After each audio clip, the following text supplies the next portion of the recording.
Hello and welcome to the latest Luminar Neo video, where today we're going to be taking a look at night photography, and I'll give you some tips and tricks on how to get great quality photos. Night photography can be difficult because you're working in low lit conditions, yet your highlights can be extremely bright. So you've got to try and strike a balance between your shadowed areas and your highlights, and that's where people struggle the most. Now, before you even begin trying to take night photos and you want to know your best settings, you need to first make sure you're shooting in RAW mode.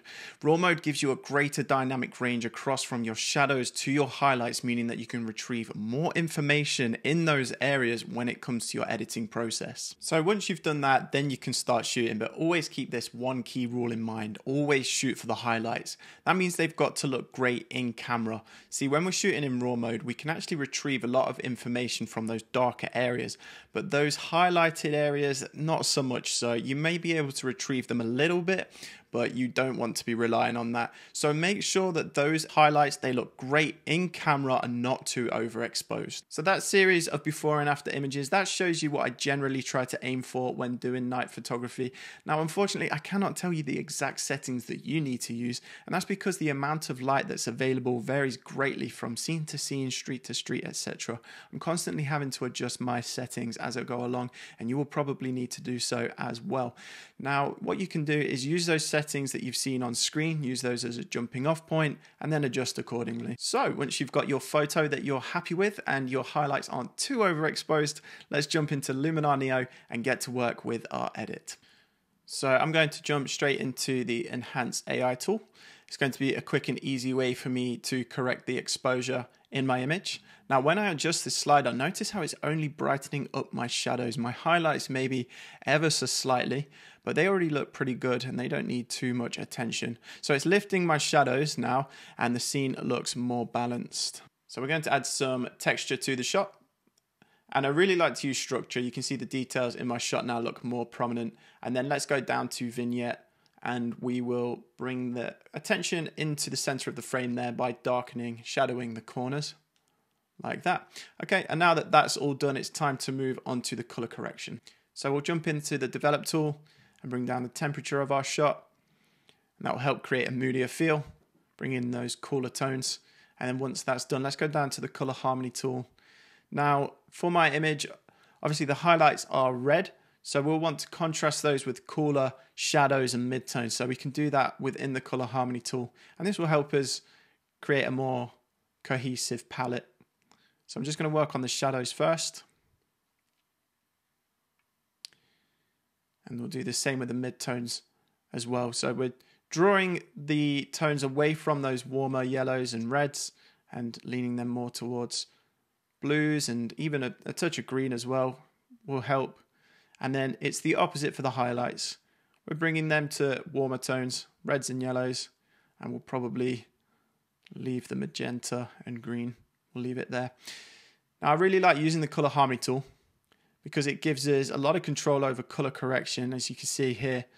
So with the split color warmth here, I can lean my warmer tones towards the oranges and yellows, and with the cooler tones, we can lean those more towards blues instead of those purples. And then with the color contrast just here, I can then even highlight which color I want to boost. So I want more warmer tones in there, so I'm going to boost those. All right.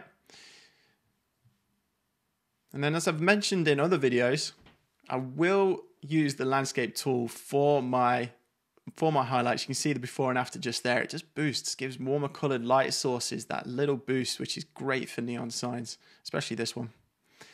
All right, and then we're going to do the toning just here. So we're still adding more colors. We're introducing more colors into our shot. Even though we've done that with the color harmony tool, I still want to introduce more. And that's part of the fun with creating night photography shots. We get a lot of scope to create these cyberpunk colorways, etc., which I'm doing just here. So just again, if I actually lean more towards the purple there, I can create a more cyberpunk tone. So we'll do that.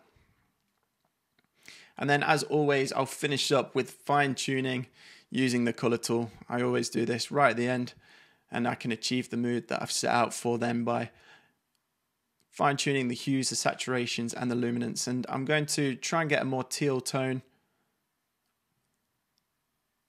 And you can also stack these up, by the way. So if I'm not quite happy with that, I'll probably move on and do it again a bit more after. I'll just see how it looks with more saturation as well. I don't want to go too crazy with it.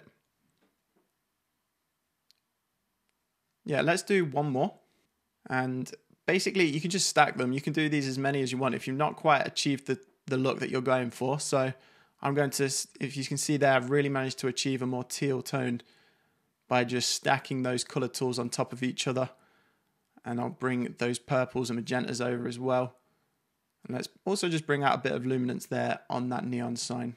Fantastic. Let's look at a before and after.